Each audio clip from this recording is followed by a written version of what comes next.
করে উনি উঠে দাঁড়াবেন এবং হাসরের ময়দানে উনি কোথায় দাঁড়াবেন, ওনার জন্য একটা স্পেশাল জায়গা থাকবে। জায়গাটার নাম হচ্ছে মাকামে মাহমুদ। জায়গাটার নাম কি? মাকামে মাহমুদ। ওইখানে বিষ্ণু সাল্লাল্লাহু আলাইহি ওয়াসাল্লাম মাকামে মাহমুদে দাঁড়াবেন। আল্লাহ তাআলা বলেন ওয়ামিনাল লাইলি ফাতাহাজ্জাদ বিহি নাফিলাতাল লাক আসা আইয়াবাআসাকা রাব্বুকা মাকামান মাহমুদা।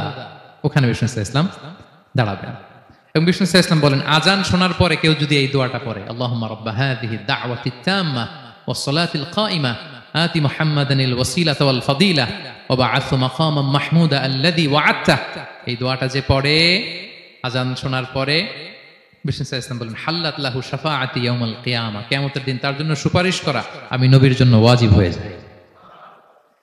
যারা পড়েন না পড়বেন। মাকামে মাহমুদে তিনি সেজদায় লুটিয়ে থাকবেন এবং সেদিন তিনি সুপারিশ করবেন। সাহিবুশ শাফাআ, তিনি সুপারিশ করবেন।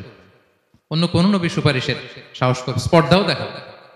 আদম আলাইহিস সালাম, নূহ আলাইহিস সালাম, ইব্রাহিম আলাইহিস সালাম সবাই একজন আরেকজনকে রেফার করে, একজন আরেকজনকে রেফার করে, আমি পারবো না, উনি উনি উনি উনি বলতে বলতে বিষ্ণু সাল্লাল্লাহু আলাইহি ওয়াসাল্লামের কাছে যাবে। মানুষগুলো হয়রান হয়ে যাবে, ক্লান্ত শ্রান্ত ঘর্মাক্ত পিপাসার্ত মানুষগুলো।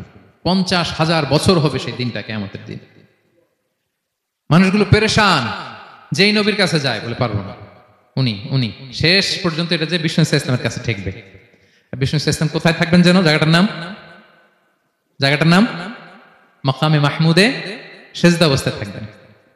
সেজদা অবস্থা থাকবে। সব নবীরা বলবে নাফসি নাফসি, আল্লাহ তুমি আমারে বাঁচাও, আল্লাহ আমারে বাঁচাও, আল্লাহ আমারে বাঁচাও। কিন্তু বিষ্ণু সাল্লাল্লাহু আলাইহি ওয়াসাল্লাম সেই মাকামে মাহমুদের সেজদায় লুটিয়ে কাঁদতে থাকবেন আর বলবেন উম্মতি উম্মতি উম্মতি, হে আল্লাহ আমার গুনাহগার উম্মতকে বাঁচাও, আল্লাহ আমার গুনাহগার উম্মতকে তুমি বাঁচাও। কাঁদতে থাকবেন বিষ্ণু সাল্লাল্লাহু আলাইহি ওয়াসাল্লাম ওই জায়গায়। তখন আল্লাহ তাআলা বলবেন ইয়া মুহাম্মদ ইরফা রাসাক, হে মুহাম্মদ মাথা তোলো। কুল তুসমা, আজকে তুমি যা বলবে তাই শোনা হবে। সাল তু'তা, যা চাবে তাই দেয়া হবে। ওয়াশফা তুশাফা, যার জন্য সুপারিশ করা হবে, যার জন্য সুপারিশ তুমি করবে তার জন্য সুপারিশ কবুল করা হবে।